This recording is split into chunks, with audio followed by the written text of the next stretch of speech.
Hello there, everyone. Thank you very much for dropping by. I just thought I would share this. Really, it's quite a cool video. It's nothing amazing, but it's something that I just love. Whenever blueprints in Unreal Engine are just so simple, but super effective. And I'm going to show you this little ambience bed blueprint that I've created, that I'm using in a game that I'm working on at the minute. Unfortunately I can't show you that game, but I can show you the system that I've created in just a basic sandbox in Unreal. So what we have here is, if I just go to this is just our basic template. It's a third person template in Unreal, and this is on 5.4, this one. And what I wanted to do is I wanted to create a piece of ambience music. Now, just to sort of make you aware, I'm making my music and putting it into FMOD for this tutorial.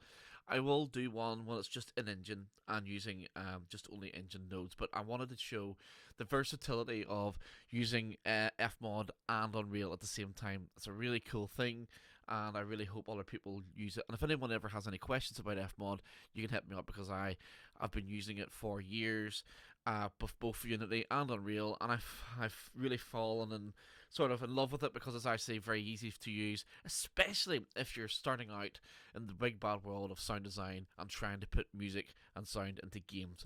Anyway, that's enough of that. So what I wanted to do is I wanted to create an ambience system that once you begin your level, that it basically plays at a low level, but it has ever-changing settings or parameters within that. So the settings that I have chosen to change are the volume of the ambience and the pitch of the ambience, but also this parameter, which is the sections of stems, which is split up in FMOD, and we'll go to that in a wee minute. And how this works is that from the event beginning play, goes through a sequencer, and the first one is launching the ambience music from an FMOD node, okay, with the default values. That then isn't passed directly through to the parameter changes, because they are being triggered by this timer here, which the timer is also being triggered, but only after a delay, which is again randomized between 20 and 60 seconds every time you play the game, so it's not always the same. And that's what I wanted. I wanted it to be different nearly every time you play your level or play the game. Let's just talk about the random floats for a second. So I've got a random integer in range. Now in FMOD, and I'll just bring that up now and show you. In FMOD, for the music change, which is this this parameter here, you'll see here that in the audio track, I've got it's going from 0 up to 5 for the parameters. Now, I could have used some integers, floats here to go sort of halfway in between each 0, 1, and 2. But actually, what I have done is in the music change parameter, I've changed the seek speed to 0.20 per second. So it's actually moves quite slow, and I'll show you that. And I'm going to press play, and there is, you can hear the music, and I'm going to move that to 1. And you can see the seek speed is quite slow till it gets to that point. And then if let's just say the randomizer within Unreal then spits out 5, it'll make its way slowly through the different tracks. So there's only 3 of them in this instance, and then eventually you'll hear only this string track.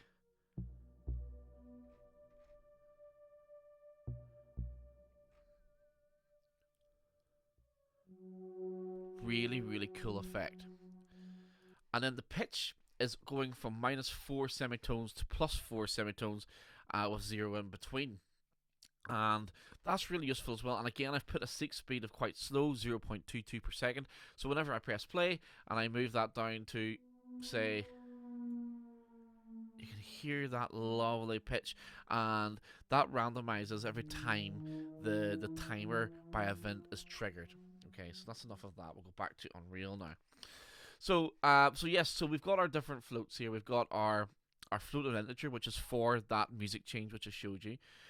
This node here is just a general node that is used in FMOD for volume of that entire event that's being triggered, and I have that as a random random float in range from 0.8, which is -2 minus 0.2 from the what we call unity level, or the actual level of the track, to plus 0.5, so it's actually 50% almost louder, and as such. Now I'm only doing that for this tutorial slash walkthrough, but I will be changing that to between plus or 0.5 and 1.0, and again that gets randomized every time this trigger happens. And then the final float is between 0.3 and 1.5. Now what that means is, if I go back to FMOD, that means that the pitch will go from around here, 0.3 up to 1.5, which is here. So it's not going the full -4 to +4. The reason I've done that is because whenever I don't want it to go right down to -4 and right up to +4, because the problem is it then changes the speed of the track quite significantly when you go to +4 and -4 semitones. So I've minimized that to be 0.3 to 1.5. However, I've left it open ended, so I could add a variable into one of these to change it for whatever reason if I wanted to elsewhere in another level somewhere, if I'm copying and pasting. And then finally, just have a look at this time trigger. Now the timer trigger doesn't come off straight away. It's part of the second part of the sequence, which goes through a delay first. Now that delay, every time you do event begin, will be between 20 and 60 seconds. So it's not going to fire that off at the same time every time. That's going to be randomized, and I really like that. And then it triggers this. That's the trigger there. So then the timer kicks off, and it's a looping timer. The good thing about that is I then randomize the timer itself, so it's then triggering between 20 and 60 seconds. But for this tutorial walkthrough, I'm actually going to change this so you can hear it in action. So I'm going to change that to between 10 seconds and between 20 seconds, so you can actually hear what's going on. So I'm going to compile that. There's no gameplay to show here or anything like that. I'm also going to just change this volume so we can actually hear the volume. So I'm going to put that to 1, so at least it will be loud enough. Compile, and here we go. Here's the first part of it. So here we go. I've just pressed play. So as you can see, the event begin play has went into the delay, so the timer hasn't been triggered yet, and it should be triggered between 20 and 60 seconds.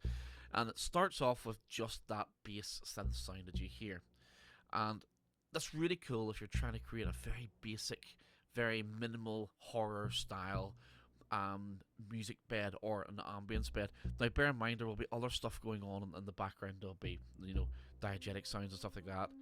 There we go. There's the change, and you can hear that subtle change in the pitch, and it's sped it up ever so slightly. There should be another couple of changes here.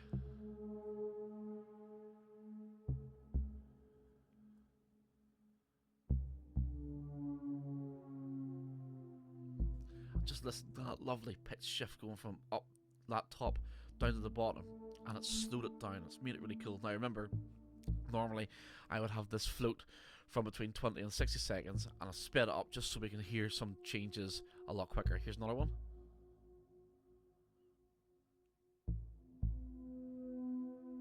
Just a subtle change in the pitch. And here's another one.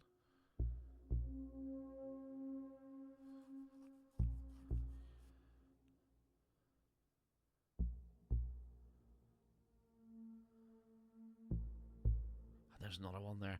So you can see how effective this could be, but obviously it doesn't work unless you have this random float generator for the timer to trigger a little bit with a bigger gap between events. So I really hope this was useful for you. It was a little bit longer than what I was expecting it to be, but if you have any questions, or if you would like to hook up and have a chat about doing audio systems for your game, I am absolutely all for it, and thank you very much for having a wee watch.